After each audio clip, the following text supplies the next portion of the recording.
What is up, guys? It's the Sound Alchemist, and once again I am here joined by Gershwan, the black t-shirt wearing dude. Yeah. And welcome to another For the Greater. This is a video series where we answer the questions left by you, the viewer. If you have a question for us, comment down below, put a question in front of your question, because we get to those questions first. And that is what? Brian B has said, done, and let's go to it. Is the Cawl inferior a sentient AI? Saying your question out loud, I realize it is a different question than I thought I had in my mind. That being said, let's answer both. So is Belisarius Cawl, not Cawl himself, but Cawl inferior, essentially a clone, a replicant of Belisarius Cawl, is that inferior to a sentient AI, essentially a men of iron? Yes. The answer is no, because the inferior Cawl still has biological components. Mm-hmm. It might not be Cawl, but it's more than likely a clone of Cawl. Right. Which is heresy. Yeah. The thing about Belisarius Cawl, though, is like his real self is just like a brain. Yeah. Yeah. That's all that's left. Mm-hmm. Probably parts of the nervous system, and maybe the stomach, because I heard that like your stomach is part of your brain, like the brain gut, or the gut brain. But yeah. Sounds very orky. But yeah, so Cawl inferior is what he calls his little minions, his cyborgs, androids, whatever you want to call them. And the question that I had in my head is Belisarius Cawl inferior to an artificial intelligence construct? Right. And I think no. Even though the Men of Iron were a bigger threat to humanity, I don't think Cawl is inferior to that. Yeah, I think I would disagree with that second one. Just because like he's gonna die. His brain's gonna give out sometime. But he's gonna live through his inferiors. Yeah, but it's just like they would be, so it's one of those things where like if you copied your brain right now and then you put it in some robot. So basically for you to live forever through like copies of your brain, you are in an arrested state of development because there wouldn't be that same type of growth anymore. And I feel like that would be the case. Like you would still act like you right now because obviously it's you right now. But it's almost like, let's say they did that to you when you were in senior year of high school. That you is not the you now. Right. So I think that's the difference. Right. And then the you from back then is going to choose different choices than the you now. So essentially it would create a different you in the future. And then that just brings the question, like, what is you then? Mm-hmm. You don't know. Like, it's ever changing, and it's a concept that's as crazy as, like, money, I guess. Watch Ghost in the Shell. Yeah, because it's on HBO, isn't it? Or Netflix or something? I think so. Yeah. Not so much the movie with, what's her name? Yeah. Black Widow, but the TV Scarlett show. Johansson. Yeah, there you go. I forgot that even existed. Yeah, I heard it was bad. I've never seen it. Yeah. That's a good question, and that's a really thought-provoking question. Yeah. If you guys have, like, backgrounds in philosophy, psychology, or sociology, I guess it'd be kind of sociology. Yeah, a little bit into that. Would love to hear your thoughts as to, like, do you think that a clone of your brain, not even a clone, but, like, a copy of your brain is you? Yeah, I could talk about it for a long time. I was actually minoring in philosophy, and I wrote a 21-page paper on the individual, or individualism. Well, then, do you agree, then? Like, a copy of your brain, is that you? It's not. Okay. At least that's what my thesis said. Yeah. Next question comes from Juan Jose Medeville.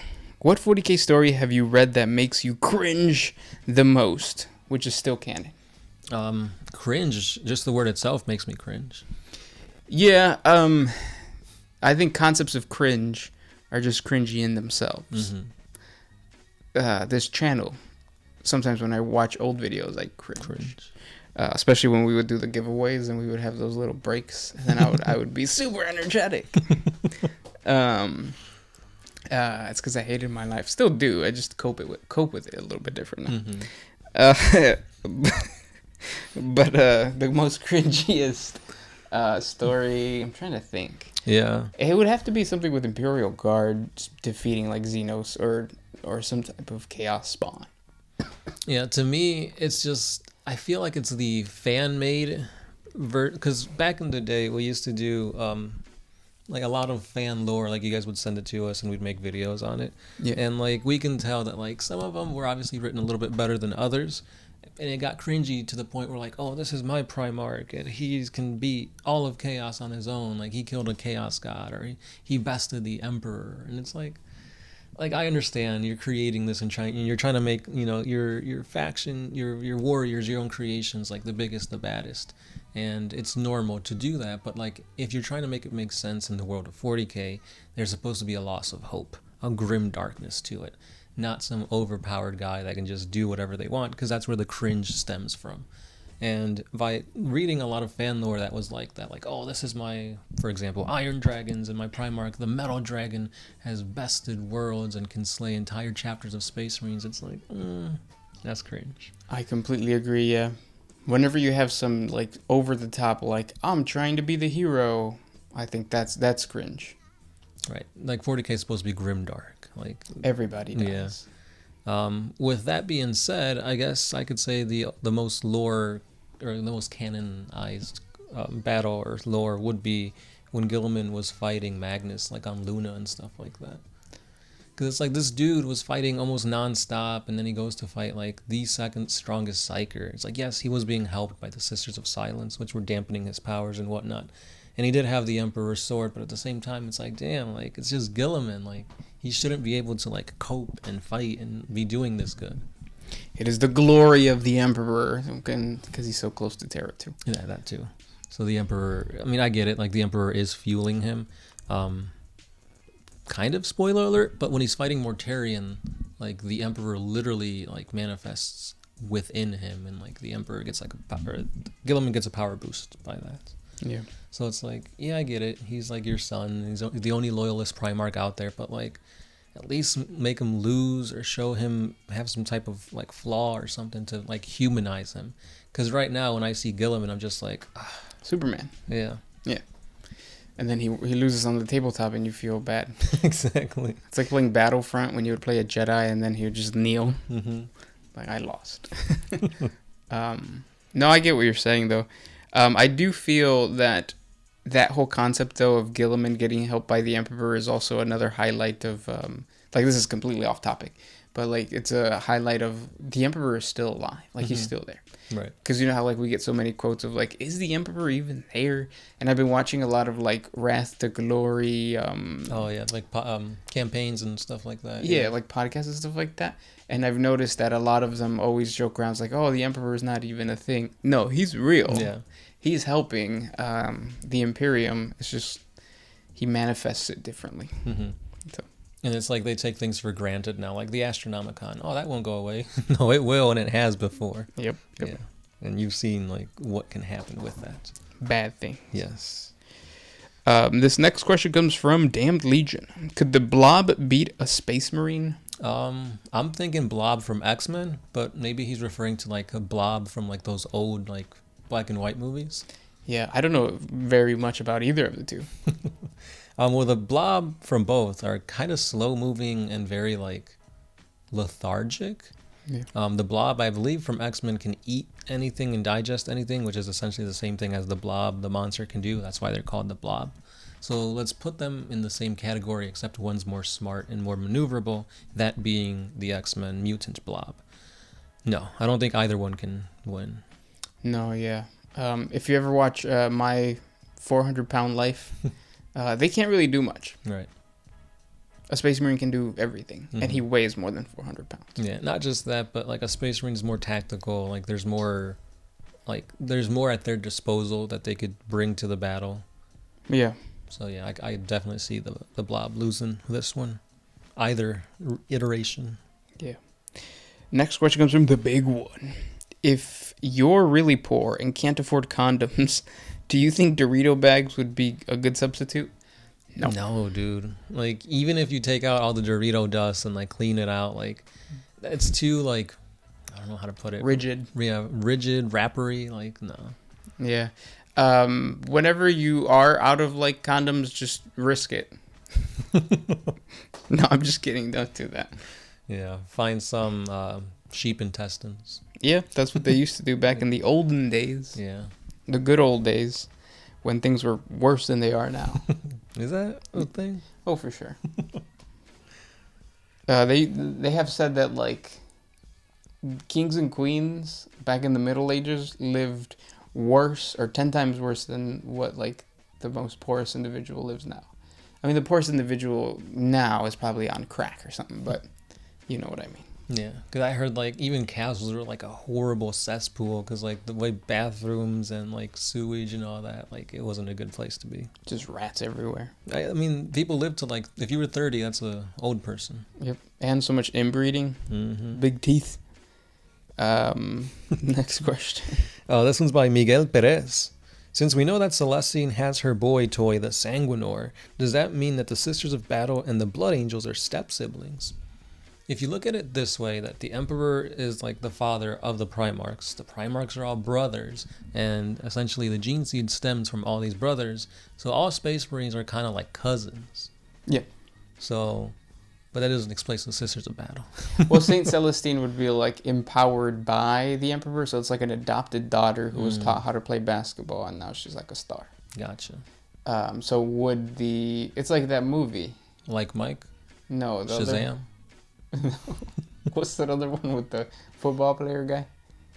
He's like the running mile? No. The Green Mile? That's not football. So. That's not football? No. Oh. Remember the Titans is football. No, that's just about like football.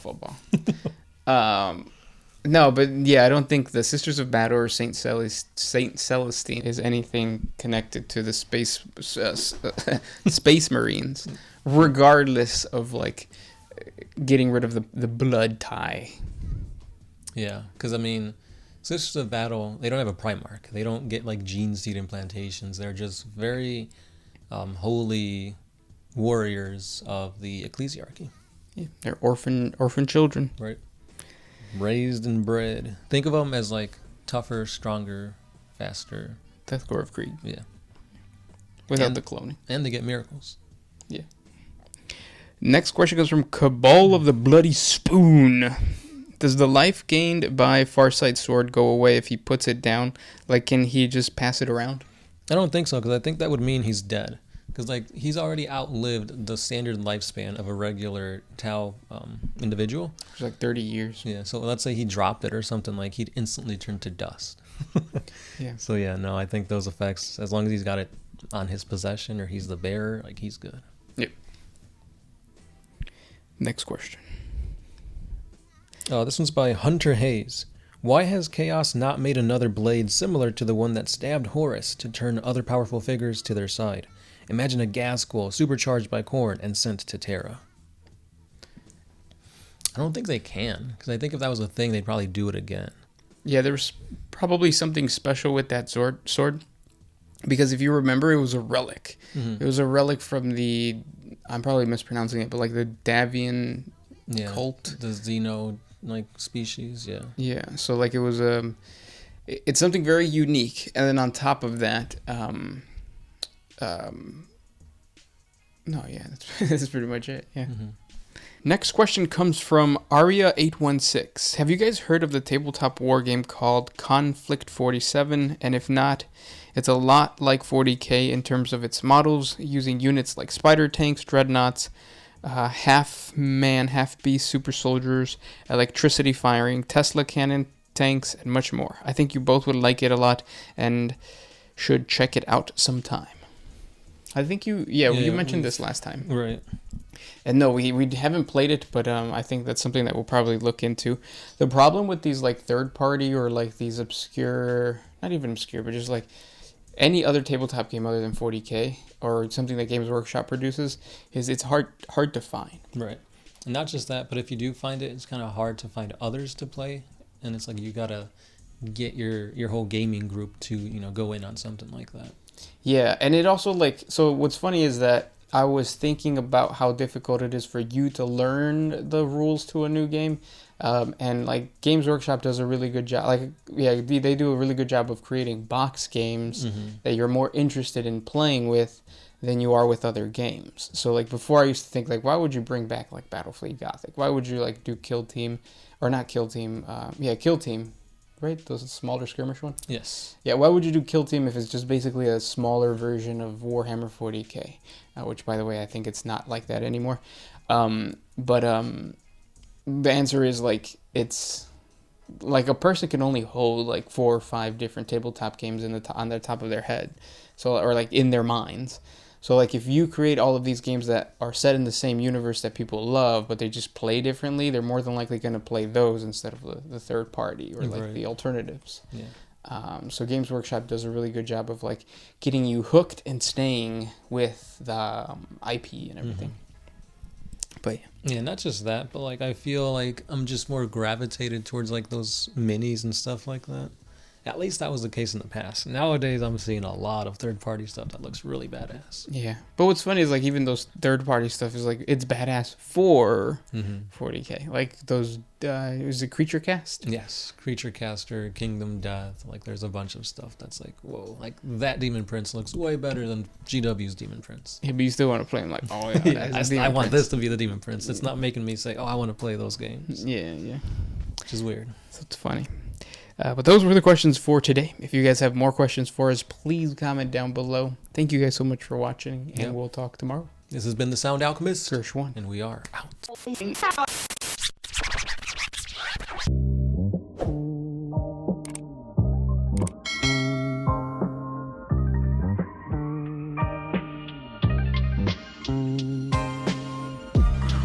I used to put my